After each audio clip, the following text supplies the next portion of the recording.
Greetings, dear friends. It's been a while since I've featured basic repairs on my channel.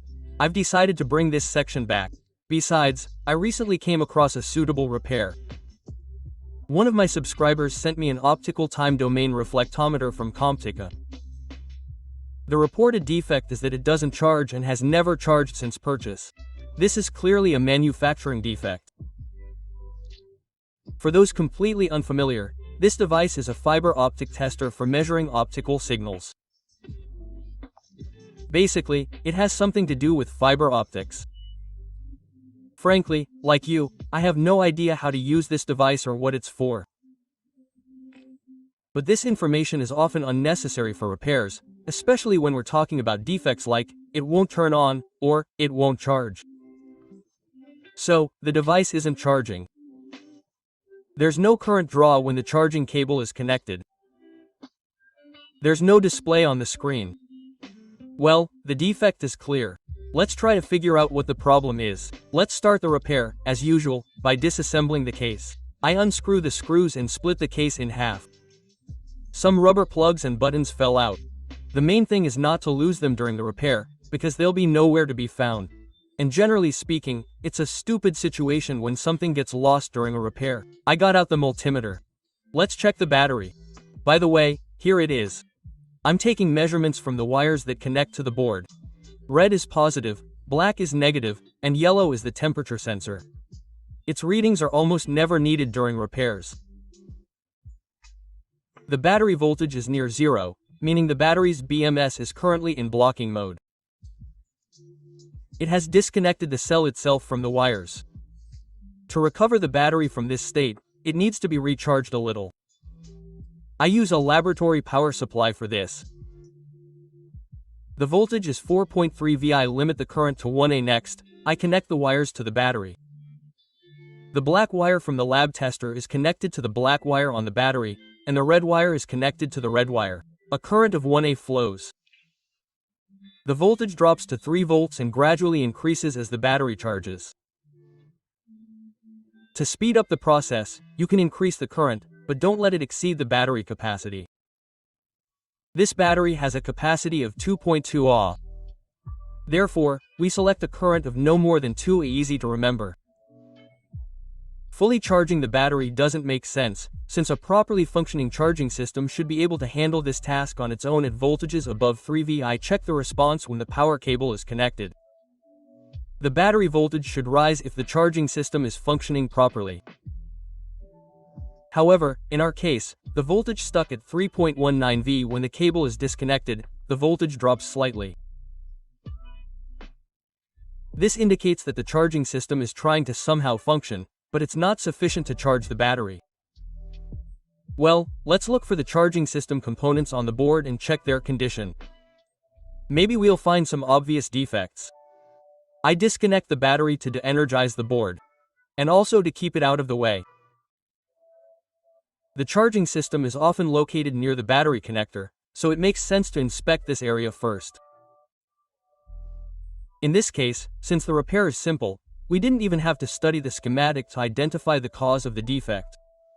Just looking at this microchip is enough. There's a clear hole in its casing where smoke once escaped. You could even jokingly say it's the microchip's soul. And now it's dead. In short, the microchip has a clear defect and needs to be replaced. It's also worth examining the microchip's wiring. It's possible that some components could have burned out, but in this case, I don't see any other obvious defects. Luckily, the markings on the microchip were intact. It's easy to identify its model, SLM65, and order identical microchips. If you type the model number and add the word datasheet in the search bar, you can find the specifications for this chip. For example, it states that this is a lithium-ion battery charge controller with a maximum charging current of 2.5 A. It also includes a typical circuit diagram, the parameters of the component that sets the charging current, and a lot of other useful information that we don't need right now. I bought a small batch of new chips. I'll leave a link to the seller in the description. All that's left is to replace the burned out component. In this case, the easiest way to replace the component is with a soldering iron. A heat gun is more difficult, since you'll have to remove the board from the case and take care not to melt the battery connector. I'll show you how to replace the chip using a soldering iron. First, I solder the pins with lead solder to reduce the melting point of the factory solder, which is likely lead-free. Next, I take a second soldering iron and heat the chip on both sides. By the way, links to my soldering irons will be in the description. Perhaps someone is looking for soldering equipment right now. I wait until the chip starts to move, then remove it from the board.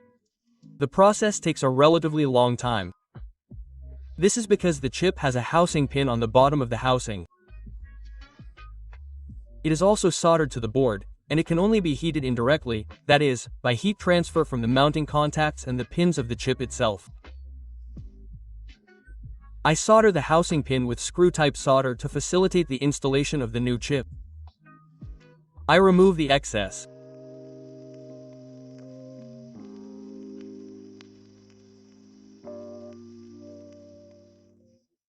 I take the new chip and install it on the board.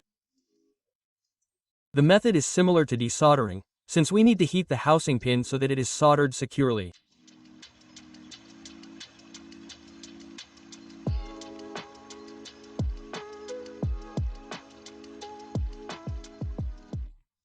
When the chip has melted into place, that is, when the gap between it and the board has disappeared, the process can be completed by removing excess solder from the pins. I wash off the spent flux, and with this, the chip replacement procedure is complete. Please rate the soldering quality in the comments. Okay, let's move on to testing. I connect the battery and charging cable. The charging current is now 700 milliamperes, which can be considered a good value. The battery voltage gradually increases, meaning it's charging. I use a thermal imager to check that nothing is overheating. The charging controller heats up to 40 degrees Celsius during operation. This is a good value. Temperatures above 70 degrees Celsius are considered overheating. I haven't noticed any operational issues yet. I can assemble the case and move on to full testing. I turn on the device and connect the charging cable. The charging indicator on the screen is 700 milliamperes. In fact, it's about 15% higher, since my charging indicator is a bit misleading. During testing, one question occurred to me: is the charging current too low? After all, the device itself indicates a current of up to 2A. I check this by comparing the nominal value of the setting resistor. Here it is on the diagram, and here it is on the board. On the board, it's rated at 1 ohm. According to the datasheet, with this rating, the charging current is limited to 1A, meaning everything works as designed. I only have a question about this marking. During testing, I fully charged the battery, checked the device for self-discharge, and completed the repair, as I found no additional defects. Dear friends, that's all for today. I hope you enjoyed my basic repair, designed for electronics newbies. Thank you all for your attention, and see you at other repairs. See you soon.